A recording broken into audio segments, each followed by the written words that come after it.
आणि आता एक मोठी बातमी समोर येते। अहमदाबाद विमान दुर्घटनेनंतर एअर इंडियाची बैठक होते आहे। एअर इंडिया संचालक मंडळाची ही महत्त्वपूर्ण बैठक पार पडते। विमान दुर्घटनेनंतर बैठकीमध्ये महत्त्वाचे निर्णय घेतले गेलेले आहेत। विमान देखभाल आणि तांत्रिक स्थितीबाबत तात्काळ आढावा घेण्यात येणार आहे। तर कर्मचाऱ्यांच्या कामगिरीचं व्यापक मूल्यांकन देखील करण्यात येणार असल्याचा निर्णय या बैठकीमध्ये घेण्यात आलेला आहे। विमान दुर्घटनेनंतर ही महत्त्वाची बैठक झालेली आहे आणि त्यामध्ये महत्त्वाचे निर्णय काही घेण्यात आलेले आहेत। त्यामध्ये विमान देखभाल आणि तांत्रिक स्थितीबाबत तात्काळ आढावा घेण्यात येणार असल्याचा निर्णय घेण्यात आलेला आहे।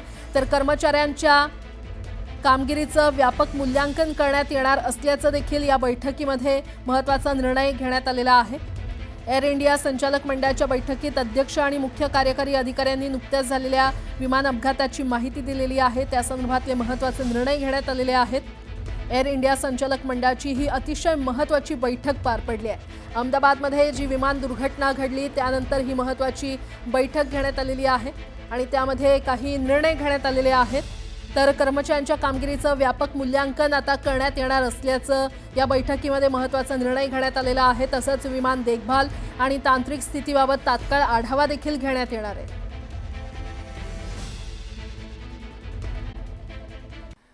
आता एक मोठी बातमी। एकीकडे पवार कुटुंब एकत्र येण्याच्या चर्चा जोर धरत असताना दुसरीकडे ठाकरे बंधू एकत्र येणार का या चर्चा सुरू आहेत। पण पहिली टाळी कोण देणार यावरून सध्या मोठा राजकीय खळ सुरू असल्याचं बोललं जातंय। एकीकडे कार्यकर्त्यांमध्ये उत्साहाचं वातावरण आहे तर दुसरीकडे नेते देखील सकारात्मक भूमिका घेत आहेत। अशावेळी भास्कर जाधव यांनी केलेलं विधान मात्र आता चर्चेत आलंय। युतीचा प्रस्ताव राज ठाकरे यांनी दिला पाहिजे असं मत भास्कर जाधव यांनी व्यक्त केलंय। इतिहासातील वाद विसरून एकत्र येण्यासंदर्भातलं वक्तव्य राज ठाकरे यांनी केलं होतं। त्यामुळे महाराष्ट्राच्या हितासाठी राज ठाकरेंनी प्रस्ताव दिला पाहिजे असं भास्कर जाधव म्हटलंय। आता भास्कर जाधव यांच्या विधानानंतर मनसे काय भूमिका घेणार किंवा काय उत्तर देणार हे पाहणं महत्त्वाचं ठरेल।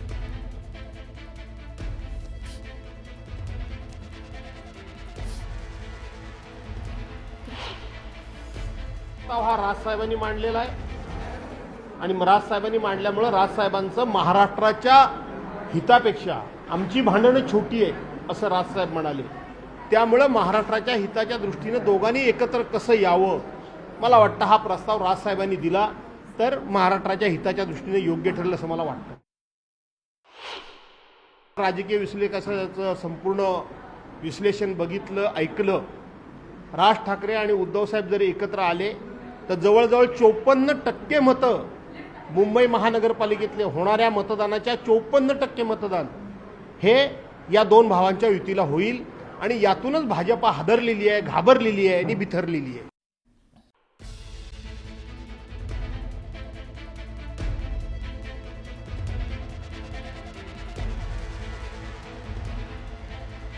मोठी बातमी। पावसाळा सुरू झाला की वेध लागतात ते सण उत्सवांचे। महाराष्ट्राचा महाउत्सव म्हणजेच गणेश उत्सवाची सुरुवात होते ती जगप्रसिद्ध लालबागच्या राजाच्या पाऊल पूजनानं।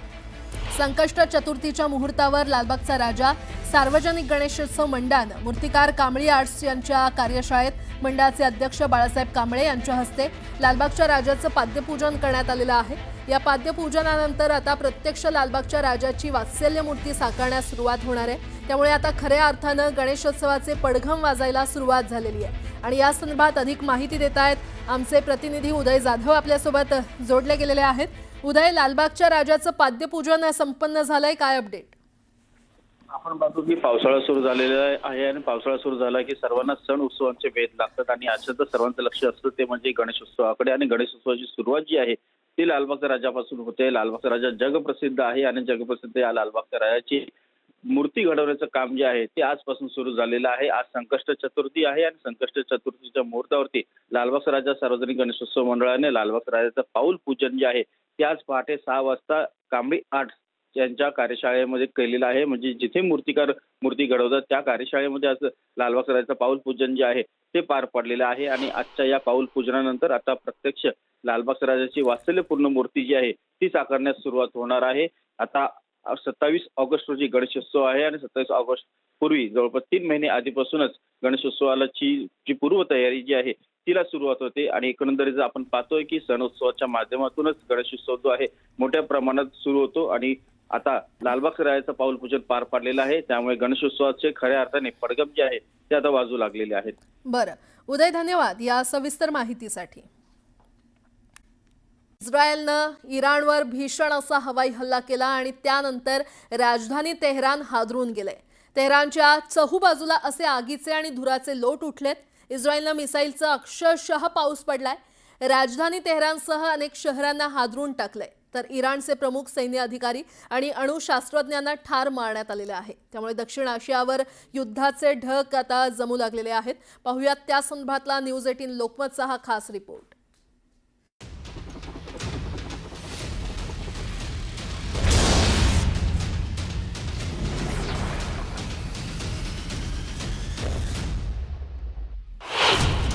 इराणवर इस्रायलचा भीषण हवाई हल्ला.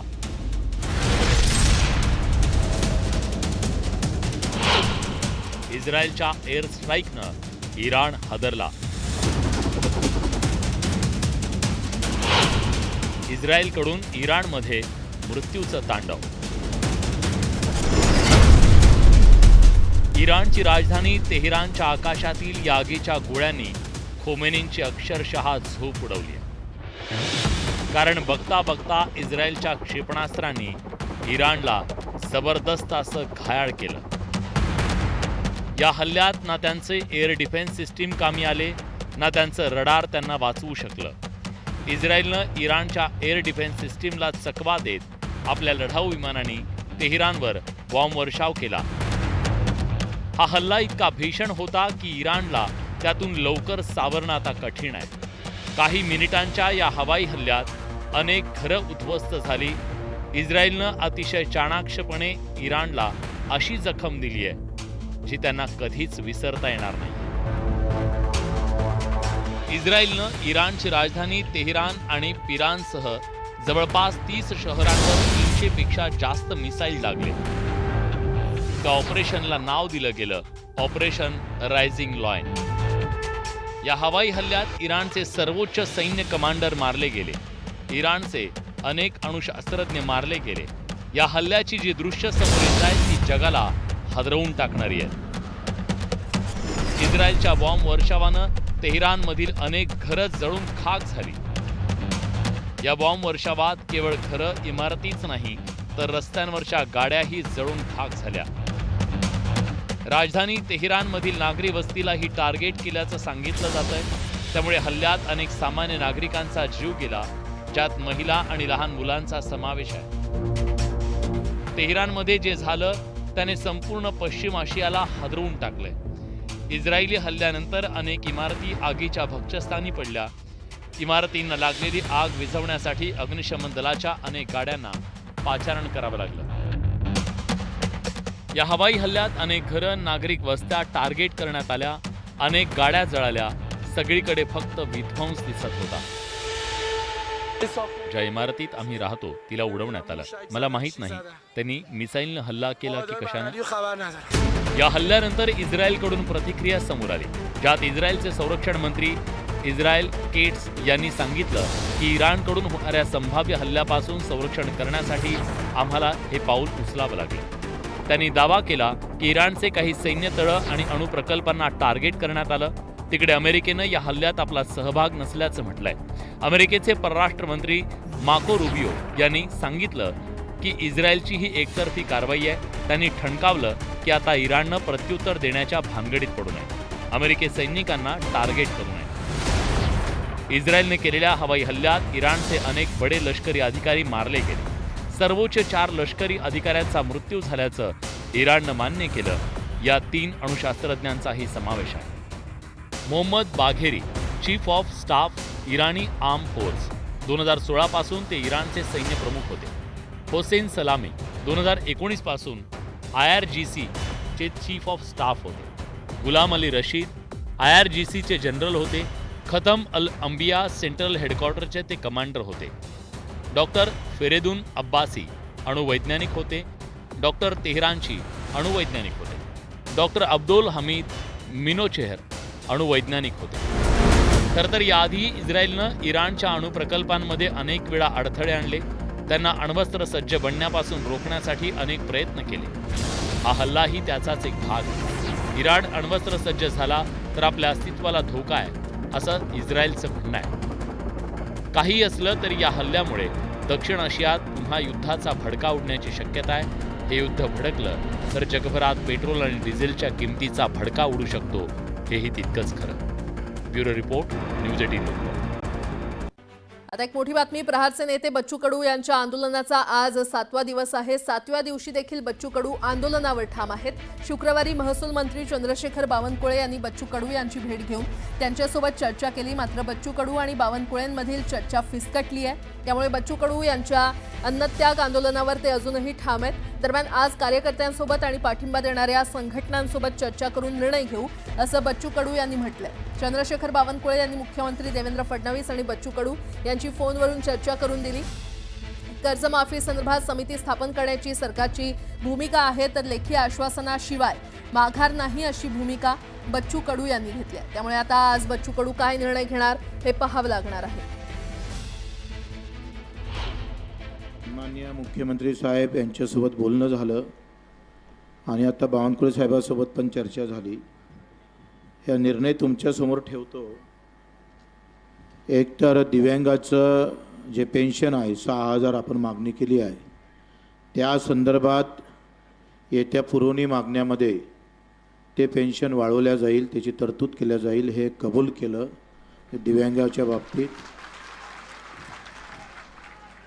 आणि दुसरं असं का कर्जमाफीचे म्हणजे आपण सगळ्या 17 मागणीवर इथं आता चर्चा करू नये. बाकी 17 मागणीच्या बाबतीत बावनकुळेजी किंवा CM साहेब बैठक घेईल, ते पण त्यांनी सांगितलं आहे. कर्जमाफीच्या बाबतीत त्यांनी 2 दिवसात समिती तयार करून किती कर्ज कोणावर आहे, ते श्रीमंताचं कोणावर, टॅक्स इन्कम टॅक्स भरणारे किती आहे, काय आहे, सगळं हे समिती करून सगळी माहिती गोळा केल्या जाईल. आणि त्या समितीचा अहवाल आल्यानंतर